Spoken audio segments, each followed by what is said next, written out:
Olá, queridos jovens que acompanham as lições bíblicas dominicais através deste site do Comeb Morada.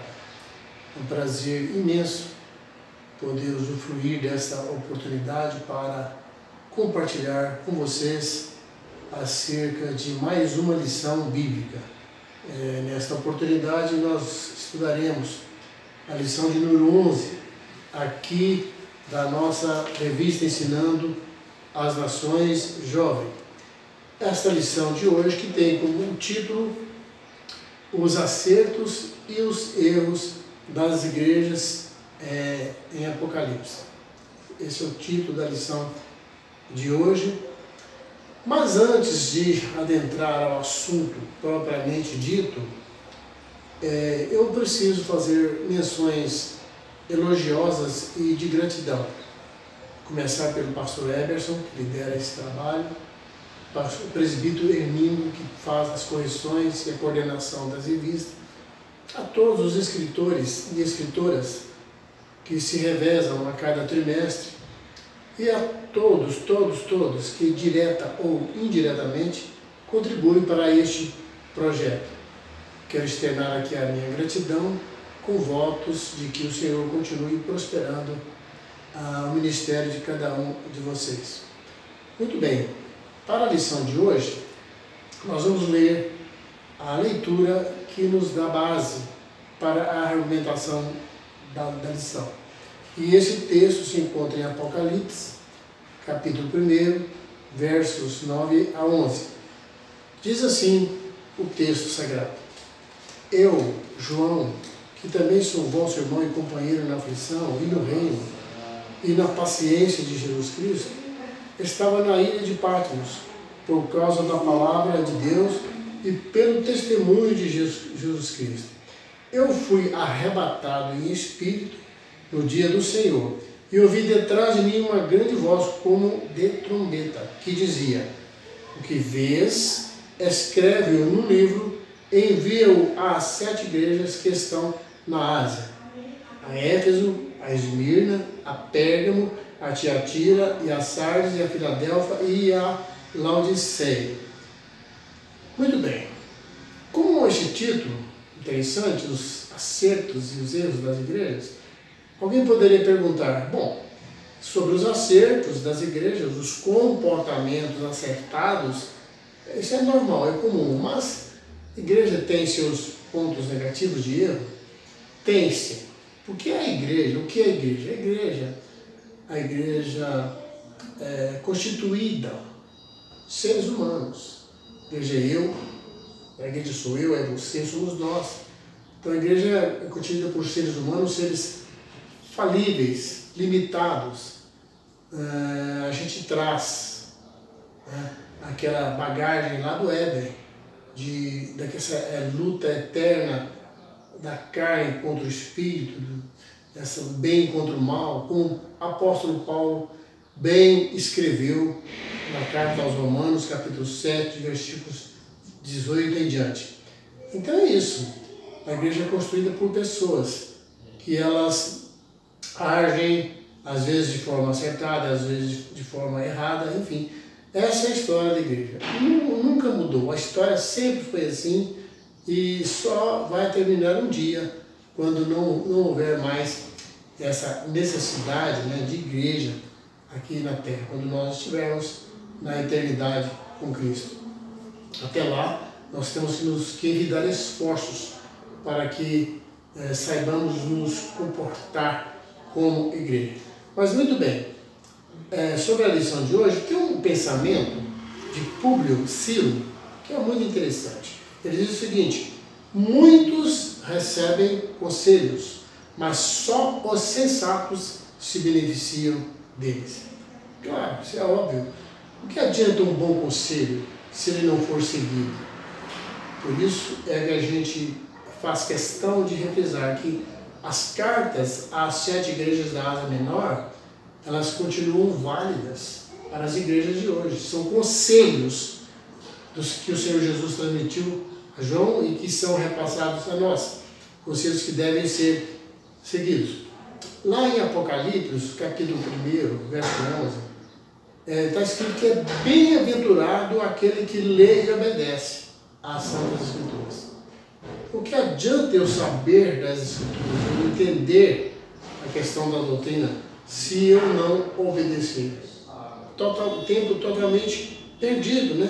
Lá em Apocalipse 1, 20, temos um aviso aos pastores, que são os anjos, as 7 estrelas, os 7 anjos, que simbolizam os 7 pastores, né? E em Apocalipse 3,19, nós temos que o Senhor repreende e disciplina aqueles a quem ama. Tudo isso tem uma finalidade. Essa disciplina, essa palavra dura, como para a Laodiceia, como para outra igreja, às vezes soa como uma coisa realmente indesejável, mas são coisas extremamente necessárias, porque Deus corrige aquele. Até mesmo para a Laodiceia. No final, o Senhor abre uma prerrogativa de recuperação para a igreja, caso se arrependam, caso retomem aos bons princípios da jornada cristã. Nós vamos aqui à lição. O apóstolo João recebeu esta visão lá na ilha de Patmos. Depois que foi assim, tomado pelo Espírito Santo. Então ele foi escolhido para ouvir e registrar as advertências que Jesus fez através das cartas às 7 igrejas. O Senhor Jesus as ditou diretamente a João. Deu a ele, né, essas ordens para que ele escrevesse e endereçasse as 7 igrejas lá da Ásia Menor com essas mensagens. Mensagens voltadas para as necessidades específicas de cada uma igreja. Cada um tinha lá o seu problema. Então, suas lutas, suas fraquezas, seus erros, seus acertos, suas virtudes, etc. E algo muito interessante, algo admirável, se dá pelo fato de sabermos que os teores das missivas, ou seja, o conteúdo daquelas cartas, né, continuam sendo ainda hoje como verdadeiros manuais de instruções para as igrejas de nossos dias. Está lá em Apocalipse 2,7. Então, pela constatação de virtudes e desvirtudes, as 7 igrejas receberam, às vezes, elogios, com exceção de Laodiceia, que foi a única que não recebeu elogio. Mas elas receberam elogios e também críticas. Então é um assunto que nós vamos ver aqui nesta lição de hoje, né? Primeiro tópico, a gente tem aqui na lição a igreja de Éfeso, Apocalipse 2, de 1 a 7. E a gente poderia intitular esse tópico como abandono do primeiro amor. A igreja de Éfeso, ela tinha a virtude de um ministério dinâmico e dedicado à obra de Cristo. Então, acerca dessa particularidade, o teólogo Stephen Jason, ele disse uma coisa interessante, que a igreja de Éfeso não era um museu para santos passivos, mas uma infantaria para trabalho ativo. Então, o que significa isso? Que os crentes eram conhecedores da palavra, os crentes não eram, por conhecerem a palavra, não eram coniventes com erros doutrinários. Então eles aborreciam, inclusive, as obras dos nicolaítas. Que são os nicolaítas? Que apregoavam, né, um trabalho de idolatria e de excesso de liberalidade, enfim, pornografia e outras coisas ligadas à idolatria também. Então são as obras dos nicolaítas. É um ensino herético que estimulava a libertinagem. Então os crentes de Éfeso combatiam os nicolaítas. Então, em termos, tudo bem, aplicados na doutrina. Então até o versículo 1 a 3 é só elogios, mas a partir do versículo 4 ao 7, a coisa muda de figura. Aí o Senhor falou, mas porém, tem uma conjunção adversativa.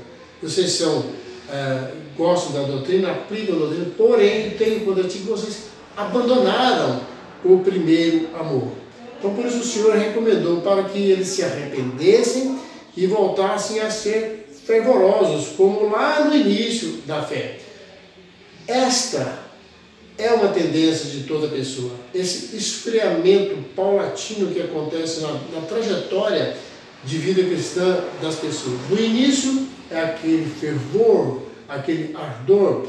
Com o passar do tempo, a mesmice, a rotina faz, às vezes, com que as pessoas fiquem acomodadas e esqueçam lá do primeiro amor. Geralmente se dá a essa questão de primeiro amor a falta de fervor, de barulho, etc. Na verdade, o que o texto quer dizer é que eles perderam o primeiro amor, ou seja, aquele desejo de trabalhar pela obra, aquela dedicação que tinham no início, tudo isso foi sendo esquecido.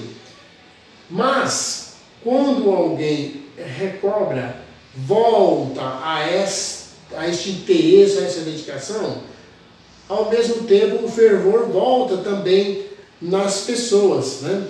Porque os crentes lá de Éfeso, eles tinham sido ensinados que o amor mútuo deveria continuar sendo a marca dos cristãos, a característica da comunhão entre eles. Afinal, eles tinham experimentado esse amor lá no início da fé. Mas aconteceu o seguinte: as lutas intensas dos irmãos de Éfeso para combater os falsos ensinos, as heresias, tudo isso, esse empenho para combater, acabou regrudecendo o coração deles. Ficaram mais insensíveis, mais frios com relação àquela dedicação que tinham lá no início, ao primeiro amor do início da fé. Então eles realmente lutavam contra os falsos mestres. E eles mantinham a doutrina, eram conhecedores da doutrina. Mas, aqui tem uma observação interessante. A doutrina jamais pode substituir a virtude do amor. Porque o amor é tudo. Lá em 1 Coríntios, capítulo 3, de 1 a 7, nós temos: ainda que eu falasse a língua dos anjos, ainda que eu desse todos os meus bens, mas se eu não tivesse amor, tudo estaria perdido. Então é muito interessante essa prática, né, do amor. Eles estavam mantendo, os crentes, uma posição doutrinária correta, estavam sendo firmes e perseverantes, mas perderam o ânimo do primeiro amor, ou seja, espiritualmente falando, eles perderam o coração de criança, conforme está lá em Marcos 10, 15. Se não se fazer como criança, não herdará o reino dos céus. Então, tudo isso depõe assim, de uma forma implícita contra a atuação hoje de muitos pregadores que atacam de forma veemente, né, os males do mundo, os erros do mundo, as coisas que não estão dentro dos princípios, mas eles não agem com humildade, eles omitem, né, aquele amor conquistador de Cristo, são implacáveis, né? São como que polemistas profissionais, que se esquecem do amor construtivo. Tudo deve ter o amor como a base. Voltar ao primeiro amor, buscar aquela dedicação, aquele empenho que houvera nos tempos do início da nossa fé. Segundo ponto, a gente vai ver a igreja de Esmirna. E se nós pudéssemos dar um título para esse tópico, seria fidelidade perene. Está lá em Apocalipse 2, de 8 a 11. A igreja de Esmirna não apresentou nenhuma falha expressiva. Por isso mesmo ela ficou isenta de repreensões severas. Ao contrário, por causa das intensas perseguições que a igreja sofria por parte de autoridades da época, perseguições de ordem econômica, física, religiosa e satânica, né, de que a igreja foi vítima. Então aprove ao Senhor endereçar àquela igreja apenas palavras de encorajamento. E Jesus, de uma forma contextualizada, ele disse à igreja: olha, eu sei que vocês estão passando, eu também passei por isso, né? Por isso não tem mais as coisas que tens que sofrer. E aí vem aquele texto muito conhecido: ser fiel até a morte, dar-te-ei a coroa da vida. Está no versículo 10, Apocalipse 2, 10, né? Então, fidelidade perene, esta é a tônica da mensagem. E o texto aqui, quando diz ser fiel até a morte, subentende duas questões. Pode ser fiel enquanto você viver, né, durante todo o seu transcurso de vida, até que você morra, ou o acraseado até a morte supõe também a questão de, ainda que seja necessário que você morra pela causa, né? Mas a fidelidade é algo realmente muito importante na vida, na trajetória de um cristão. E o terceiro ponto que a gente vai ver aqui é a igreja de Pérgamo. Se nós fôssemos se intitular também aqui, a gente diria, portanto, arrepende-te. Está lá em Apocalipse, capítulo 2, de versos 12 a 17. A igreja de Pérgamo, ela ficava numa cidade que era o centro de adoração a Asclépio, um deus serpente lá, lugar de pura idolatria. E também era o centro de adoração ao imperador, coisas terríveis, né? Então era um local de grande declínio moral. Apesar disso, os crentes da igreja de Pérgamo, eles permaneceram fortes em sua lealdade a Cristo. Então, mesmo pressionados, perseguidos, eles permaneceram fervorosos. O Senhor os elogiou muito, dizendo que sabia dos perigos quanto ao lugar em que eles habitavam, dos riscos que eles corriam, do assédio que eles corriam para se tornarem idólatras. Mas eles passaram por isso e não negaram a fé. Isso foi objeto de elogios do Senhor Jesus. A igreja sofria ameaças e correu o risco de perversão, porque lá existia um pequeno grupo que tentava persuadir, ou seja, convencer os crentes a se comprometerem com o mundo. Então havia o perigo do fermento levedar a massa toda, pela influência da doutrina de Balaão, que era uma doutrina de perversão, fora dos princípios. Essa doutrina consistia em fazer uma mistura entre as coisas santas com as coisas profanas, coisas típicas de quem tem um pé na igreja e outro pé no mundo. Então essa perseguição aqui que a igreja sofria e a tentação que tinha de crentes no meio dela estarem convencidos dessas práticas idólatras e contaminar. Hoje ainda isso acontece muito, isso tende a acontecer, porque um foco de pecado pode prejudicar o corpo todo. Então não é sem razão que a Bíblia recomenda: não vos enganeis, as más conversações corrompem os bons costumes. Está lá 1 Coríntios, capítulo 15, verso 33. Então a mensagem bíblica também para os nossos dias continua sendo: portanto, arrepende-te. Está lá em Apocalipse 2, 16. Essa questão é muito séria nas igrejas. Quando alguém que não se enquadra dentro dos princípios que norteiam um padrão de vida cristã saudável, salutar, a tendência das pessoas é contagiar as outras pessoas com as quais ele mantém convivência. Isso realmente é muito sério e muito perigoso, e a igreja precisa estar atenta a isso. A mensagem às 7 igrejas são as 7 estrelas que correspondem aos 7 pastores. Então os pastores precisam ficar atentos a esta questão, né? Outra igreja também que nós podemos falar aqui nessa lição é a igreja de Tiatira. E a gente poderia nominar o seguinte: amor, fé e perseverança. São virtudes maravilhosas, né? Amor, fé e perseverança são interligadas entre si. Elas se correspondem, essas virtudes, elas se interagem e acabam se complementando umas com as outras, né? Então a igreja de Tiatira, ela era tolerante com uma mulher na igreja que agia como Jezabel. Vocês se lembram, Jezabel, lá, a esposa do rei Acabe, uma mulher ímpia, perversa, uma mulher realmente cruel, uma mulher que convenceu o rei Acabe a praticar uma série de atrocidades, coisas realmente horríveis, né, na história bíblica. Mas alguns estudiosos acham que havia uma mulher que agia como Jezabel. Outros acham que lá realmente havia uma mulher com esse nome Jezabel. O importante é que essa mulher apoiava a idolatria, ela se autoproclamava como profetisa. Olha quanto isso é sério. Ela se autoproclamava, né? Ela dizia de si mesma como profeta.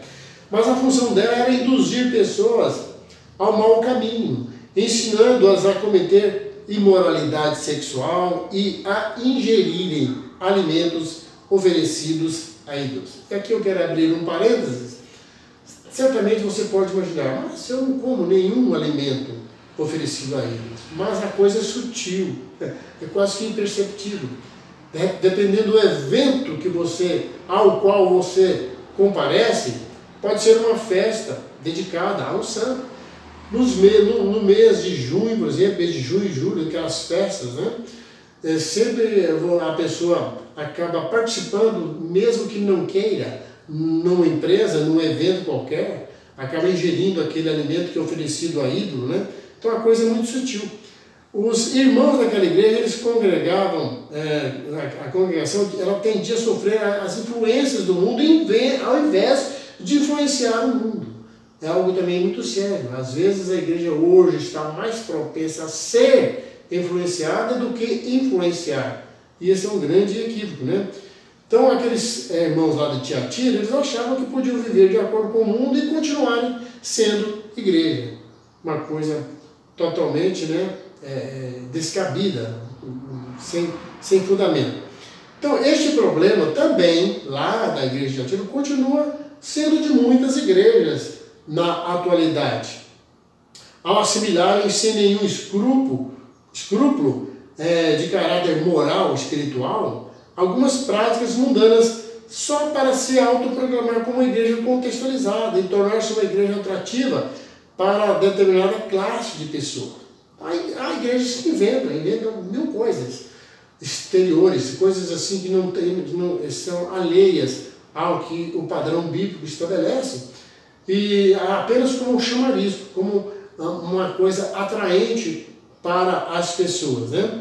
A igreja quer ser muito contextualizada para atrair pessoas e às vezes acaba se excedendo em alguns fatores, né? Muito bem. Outra igreja que a gente também pode estudar nessa lição, que a gente viu nessa lição, no quinto tópico, é a igreja de Sardes. A igreja de Sardes, a gente poderia dizer, era uma igreja de fachada. Capítulo 13, Apocalipse, versos de 1 a 6.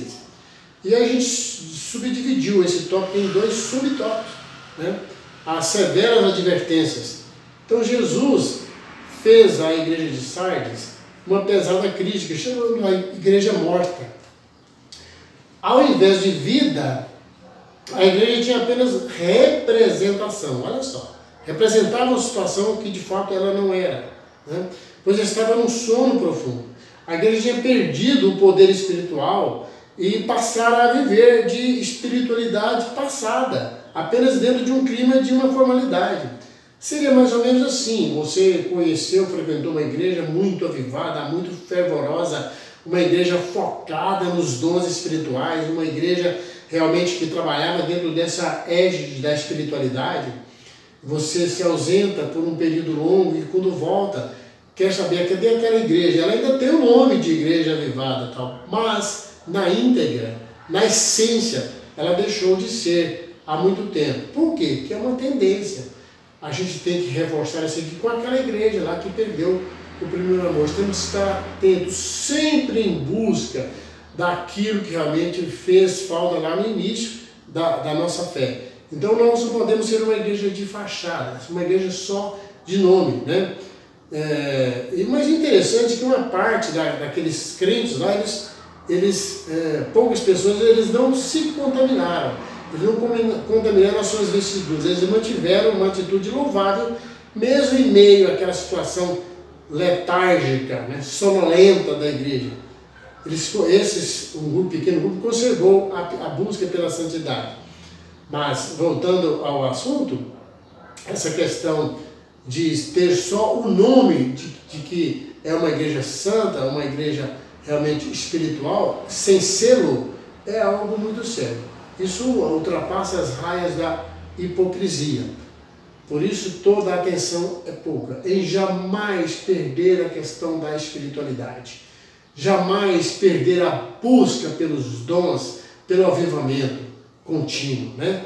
No segundo subtópico do tópico 5, a gente vê a questão da aplicabilidade contextual. O que é realmente uma igreja morta? É aquela onde não há espiritualidade, ou uma igreja que possui uma adoração morta, como um museu de cera. É um ministério morto que não evangeliza. E há uma frase antiga, muito bem feita por alguém, que diz assim, que a igreja que não evangeliza, ela se fossiliza, torna um fóssil, né? Então, uma igreja sem vida é uma igreja morta, é uma igreja que não vive mais no fervor do passado, que só vive do fervor do passado, não do fervor do presente. É uma igreja onde os crentes se reúnem aos domingos, mas agem mecanicamente, isto é, sem uma sincera devocionalidade.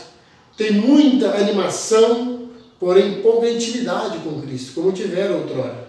Às vezes, as pessoas se dedicam às longas atividades litúrgicas, que mais parecem momentos recreativos, de entretenimento, né? E reservam para a ministração da palavra apenas o quê? 5, 10, 15 minutinhos.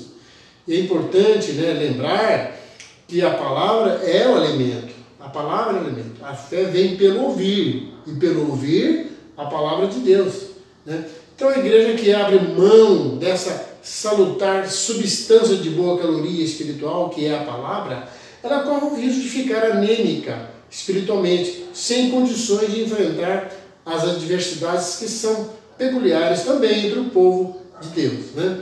Então, vamos recapitular aqui um detalhe. O que é a devocionalidade mecânica? A pessoa vai à igreja já naquela expectativa de que vai chegar, vai pular, vai fechar o olho, vai levantar as mãos, vai cantar, mas sem viver essa situação, sem realmente viver na íntegra. O que significa esse elo, essa interatividade na adoração com o Senhor.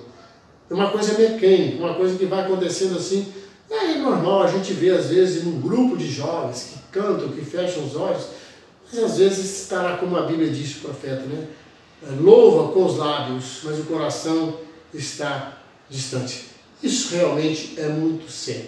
A nossa devocionalidade precisa ser extremamente sincera, precisa fluir daqui, ó, do coração. Esse é o louvor, é a adoração que Deus requer de todos nós, né?